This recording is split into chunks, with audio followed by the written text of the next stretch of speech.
Как да отгледаме красива и дълга козина на нашата куча? Ако по една или друга причина искаме кучето ни да е с дълга козина, например ако ходи по изложби или просто искаме да ни е пухкав, ето няколко съвета. Модел ще бъде търпеливото ми момиче Етна. Първо трябва хубаво да разрешим козината.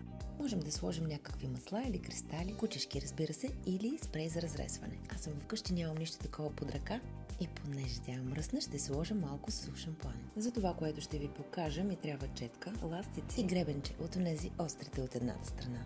Ластиците са ми специално за кучета или от онези грумърските. Те не са гумени и не скубят кучето. Тук сега по тази главичка всичко е въпрос на въображение. Има доста различни комбинации. В случая аз разделих косичката на две, след което разделям на сектори. Опитвам да бъдат симетрични и еднакви. Ще навържа ластичите на всеки кичур до края на козината, горе-долу на около 2 пръста разстояние. Ще ми се получи нещо като две колонки. Може да направим една колонка, а може и 3. Както казах, това е въпрос на въображение. Идеята е козината да бъде изпъната на отделни кичури. По този начин тя ще се сплъстява доста по-трудно и разбира се няма да се захабява и накъсва, когато кучето играе и се търкаля и бяга напред-назад. Тъй като Етна е порода пудел, а пудела трябва да се къпе всяка седмица, да кажем, че тези ластици може да ги сменяме от баня на баня. И по този начин, разбира се, ще си отгледаме една дълга, хубава и здрава козина. А когато отиваме на дълга и хубава разходка, можем да правим красива прическа. А вкъщи момичето е на ластици. Това е един от начините за изложбените кучета да запазим козината от изложба до изложба. Искам да ви кажа, че това поражда толкова много усмивки по улиците. Тъй като повечето хора не са запознати защо са тези ластици, това някак ги усмихва. Веднъж на една сутрешна разходка един човек се усмихна и ми каза: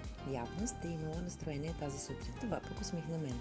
Има и друг начин за запазване на козината на кучето. Слагат се едни нейлончета и се казват пакети. Това обаче е една друга история за един друг клип. Днес ще покажем само как да навържем кучето. Мисля, че всеки стопанин ще може да се справи с това. Когато махате ластиците, е хубаво да ги режете. Колкото и да са хубави, на кучето ще му е по-комфортно, ако ги изрежете. Моите две колонки са почти готови. Мога да ги оставя така, мога и да ги свържа с ластик по 2, по 3 или всички заедно. В случая ще си свържа двете колонки и после ще ги вържа заедно. Важно е да не стягате ластици. Разбира се, кучето трябва да се чувства комфортно. Тези ластичите може да ги продължите и леко по врата назад към гърба. Не забравяйте да ги режете и да ги сменете често. И ето това красиво куче усмихва всички на разходка. Благодаря и, че е толкова търпелива с мен и сладко си поспа, докато аз ви показах как да вържете ластиците. Сега ще продължа с ушите да не се мокрят като пие вода, а това на вас ще ви го покажа следващия път. Благодаря, че гледахте до края.